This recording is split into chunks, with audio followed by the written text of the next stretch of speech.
नमस्कार।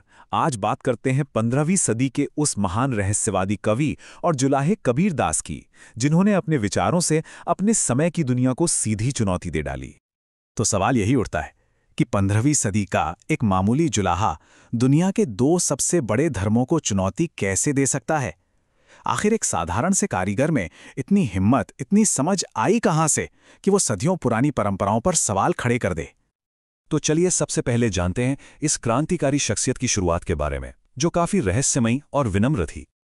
कबीर का जन्म तो वाराणसी यानी काशी में हुआ, लेकिन उन्हें पाला पोसा एक गरीब मुस्लिम जुलाहा जोड़े नीरू और नीमा ने। देखिए, यहीं से उनकी कहानी दिलचस्प हो जाती है। हिंदू उन्हें भक्ति आंदोलन से जोड़ते हैं, तो मुसलमान सूफीवाद से, और फिर उन्होंने भक्ति संत रामानंद को अपना गुरु बना लिया। मतलब जन्म से ही उनका जीवन हिंदू और मुस्लिम परंपराओं के बीच एक पुल जैसा था, और यही संगम आगे चलकर उनके विचारों की नींव बना। लगभग 1440 में वाराणसी में जन्म हुआ और करीब 1455 में वो संत रामानंद के शिष्य बन गए। उनका जीवन एक तरह से दोहरा था। वो दिन में तो करघे पर कपड़े बुनते थे, लेकिन अपने शब्दों से, अपने दोहों से वो समाज के ताने बाने को ही एक नया रूप दे रहे थे। तो वो एक कारीगर भी थे और एक बहुत बड़े आध्यात्मिक सुधारक भी। तो आखिर कबीर का संदेश था क्या? देखिए, उनका जो दर्शन है वो इस बात से उतना ही जाना जाता है कि उन्होंने किन चीज़ों को अपनाया, जितना इस बात से कि उन्होंने किन चीज़ों को सिरे से नकार दिया। कबीर ने समाज और धर्म की उन सभी ढांचों पर सीधी चोट की जो इंसान को इंसान से बांटती थीं।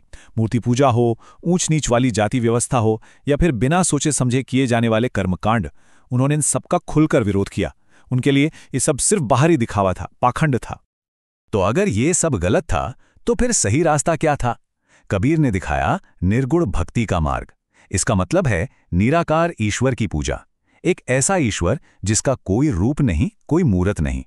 उनका मानना था कि असली परमात्मा किसी मंदिर या मस्जिद में नहीं, बल्कि इंसान के अपने अंदर शुद्ध मन और प्रेम में मिलता है। और यहीं से कबीर की सबसे शक्तिशाली और सबको जोड़ने वाली शिक्षा सामने आती है। वो है ईश्वर की मौलिक एकता। कबीर का संदेश बहुत ही सीधा और सरल था।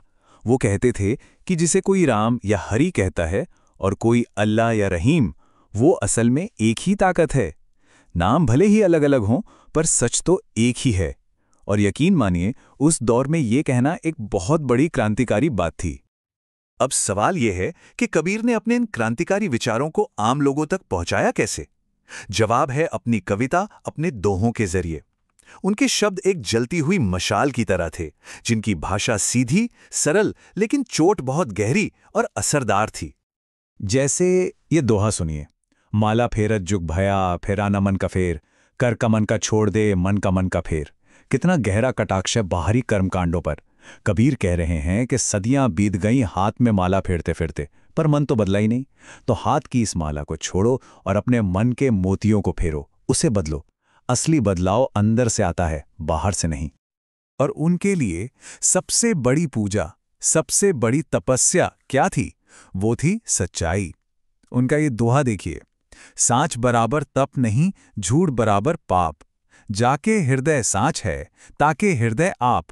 मतलब सत्य से बढ़कर कोई तप नहीं और झूठ से बड़ा कोई पाप नहीं। और जिसके दिल में सच्चाई है ईश्वर खुद उसी के दिल में रहते हैं। कबीर तो इस दुनिया से चले गए, लेकिन उनके शब्द, उनकी सीख आज भी जिंदा है। तो चलिए देखते हैं कि उनकी ये विरासत आज भी हमारे बीच कैसे गूंज रही है।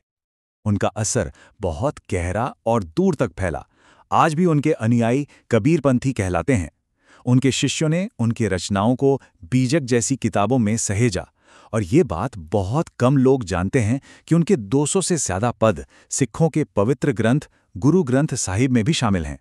उन्होंने सिख धर्म के संस्थापक गुरु नानक जी को भी बहुत गहराई से प्रभावित किया था। और देखिए विडंबना, जिस इंसान ने अपनी पूरी जिंदगी हिंदू मुसलमान के झगड़े को खत्म करने में लगा दी, उसकी मौत के बाद उसी के शरीर को लेकर विवाद खड़ा हो गया। हिंदू चाहते थे कि उनका दाह संस्कार हो और मुसलमान उन्हें दफनाना चाहते थे। लेकिन एक कहानी है। कहते हैं कि जब कफन उठाया गया तो उसके नीचे कोई शरीर नहीं था। वहां थे तो बस कुछ फूल। शायद ये एकता का उनका आखिरी और सबसे शक्तिशाली संदेश था। एक ऐसा संदेश जो धर्म की हर दीवार से कहीं ऊंचा था। तो आखिर में ये सवाल हमारे लिए है, आज की इस दुनिया में जो आज भी सद्भाव और एकता की तलाश में है, हम उस जुलाहे के गीत को सुनने के लिए कितने तैयार हैं?